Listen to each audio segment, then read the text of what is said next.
મારું નામ છે નયનકુમાર જાદવભાઈ કલોલા. મારું ગામ છે વંથલી સોરઠ અને જિલ્લો છે જુનાગઢ. પ્રોપર વંથલીનું આ ગામ છે અને અત્યારે મારા ખેતરની અંદર 6 એકરની અંદર મોક્સ મિલન યાને કે ટેટી લગાવેલી છે.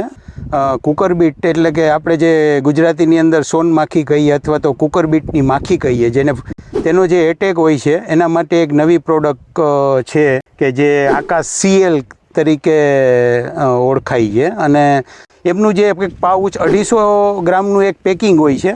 250 ગ્રામ પેકિંગની અંદર જે મટીરિયલ નીકળે એની અંદર 5 થી 10 ml પિફ્રોનિલ નામની જે દવા આવે છે, આપણે દાખલા તરીકે બાયરની રિજન્ટ તરીકે ઓળખાય છે, અથવા તો કોઈ પણ કંપનીનું પિફ્રોનિલ એડ કરી એને દહીંની જેમ હલાવી સ્લરી જેવું કરી અને 15x15ની એક જગ્યાએ એને લગાવવાનું હોય છે. એ લગાવવાથી મારા 6 એકરની અંદર મેં 6 ડબ્બા તમને કહું લગાવ્યા હતા.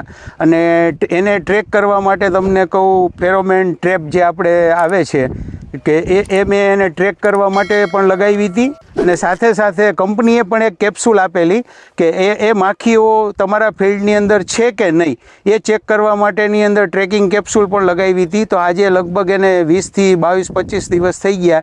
તો એ ટ્રેપમાં અથવા તો એ કેપ્સ્યુલની અંદર એક પણ માખી આવેલી નથી.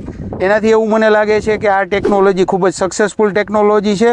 ફાર્મર્સને ખૂબ મદદરૂપ થાય એવી ટેકનોલોજી છે. જેવા કે ફ્રૂટ ચીકુ છે, જેની અંદર સૌથી મોટો પ્રોબ્લેમ તમને કહું ફ્રૂટ ફ્લાયનો આવે છે, જેને આપણે સોનમાખી કહીએ.